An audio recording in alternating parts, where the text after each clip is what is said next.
men are allowed to marry for 4 women? And the second one is, how can you prove that Jesus was not crucified? Brother, there's two questions. But are you a Christian? I am. Brother, there's two questions. That why does Islam permit a man to have up to 4 wives? Why does Islam permit a man to have more than one wife? And second question, how can you prove that Jesus Christ, peace be upon him, was not crucified? That Quran is the only religious book on the face of the earth which says marry only one. You read the Bible, you read the Ramayana, you read the Mahabharata, you read the Veda. No religious book on the face of the earth says marry only one besides the Quran. If you read Ramayana, the Hindu scriptures, the father of Sri Ram, he had more than one wife. If you read Mahabharata, Sri Krishna, how many wives he had? 4, 10, 1,000, 10,000. He had 16,108 wives. So if Sri Krishna can have 16,108 wives, so why can't Muslims have maximum up to 4? If you read the Old Testament, it says that Solomon, peace be upon him, had 700 wives. Abraham, peace be upon him, had 3 wives. So Old Testament tells you can marry as many wives as you want. Same as the New Testament says that you should follow Old Testament. So in Hinduism, in Christianity, in Judaism, you can marry as many as you want. It is later on that the church put a restriction that Christians should marry only one. It is later on Rabbi Benjamin Yehuda passed a synod and say that Jews should marry only one. Otherwise, previously, they used to marry as many as they wished. It is the Indian penal code in India in 1954 that put a restriction and said under the Hindu Special Marriage Act, the Hindus should marry only one. But the scriptures put no restrictions. Let's analyze what does the Quran say. Quran says in Surah Nisa chapter 4 verse number 3, marry women of your choice in 2s, 3s or 4s, but if you can't do justice, marry only one. This statement, if you can't do justice, marry only one, is only given in the Quran and no other religious scriptures. Let us analyze why does Quran give permission for the Muslim men to marry more than one woman, maximum 4. The reason is that by nature, male and female are born in equal proportion.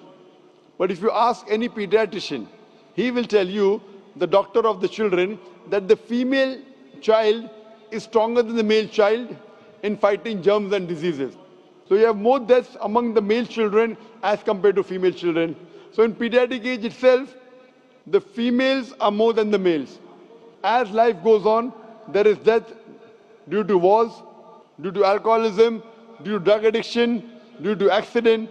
In all these cases, more men are dying as compared to females. So today in the world, there are more females as compared to males. In few countries, like India and China, the female population is less than the male population because of female feticide and female infanticide. In India, according to a BBC report, every day more than 1,000 fetuses are being aborted after they are identified as females. If you multiply this figure by 365, you get a total of more than 1 million fetuses are being aborted every year in India after they are identified that they are females.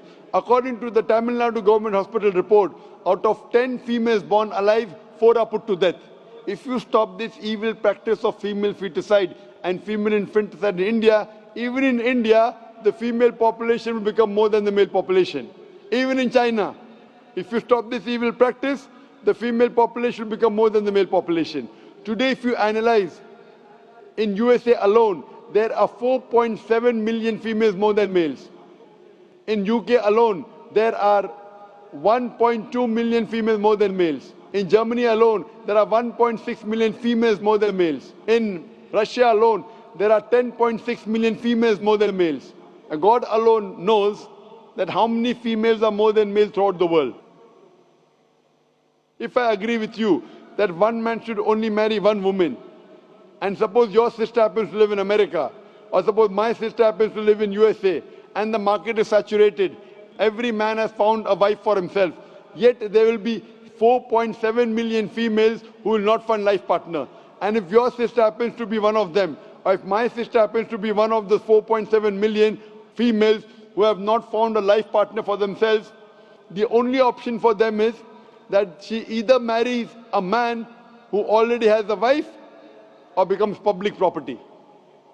Public property, such a harsh word. It is the most sophisticated word I can use. I cannot use a better word. You know, in America, today the statistics tell us, on average, a man has 8 different sexual partners before he settles down with one. Having mistresses in USA is very common. 5, 10, 20, 30, no problem. Having more than one legal wife, it doesn't go down their throat. When a woman is a mistress, she doesn't get her rights. She is dishonored. She is not treated well. In Islam, when a woman becomes the second wife, she gets her honor, she gets her right, she's treated well. Any modest woman, if you ask her, that would you prefer being a second wife of a man who's already married or become public property, they would opt for the first.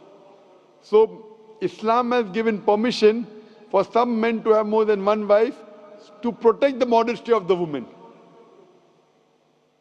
Coming to your second question. Is it allowed for ladies to marry 4 men? Brother, you're asking counter question, the time is limited. You asked 2 questions, now you're asking a 3rd question. Are you convinced with the first answer? I'm convinced with the first one. MashaAllah, so you're convinced, okay. The brother asked that, is a woman allowed to have more than one husband? If you do that, this problem will be exaggerated more. I mean in Muslims, in Muslims. As it is, women are more than men. If women marry more than one husband, the problem will be exaggerated. Point number 1. Point number 2, if a man has more than one wife and if the child is born, you can easily identify who is the father, who is the mother. If a woman has more than one husband and if the child is born... But DNA is still allowed. Brother, let me finish the answer, na?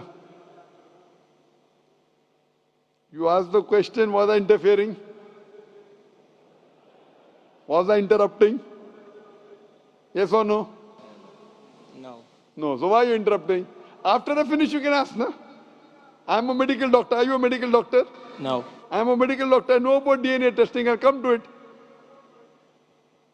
Once, if a woman has more than one husband, 2 husbands, and if a child is born, and if he goes to admit in the school, and if the question, who's your father, she'll have to give 2 names. You're talking about DNA testing. I know about it. DNA testing is recent. Was DNA testing there 50 years back? Was it there? No. It's a new recent discovery, yet it's not 100%. Even if I agree it's 100%, it is now, it wasn't there before. Islam is there since time immemorial. And this is not the only reason. Even if I agree tomorrow it becomes 100% perfect, this is not the only reason. Today science tells us that man is more polygamous in nature as compared to the female. Today science tells us that during menstrual cycle, the female undergoes certain psychological changes.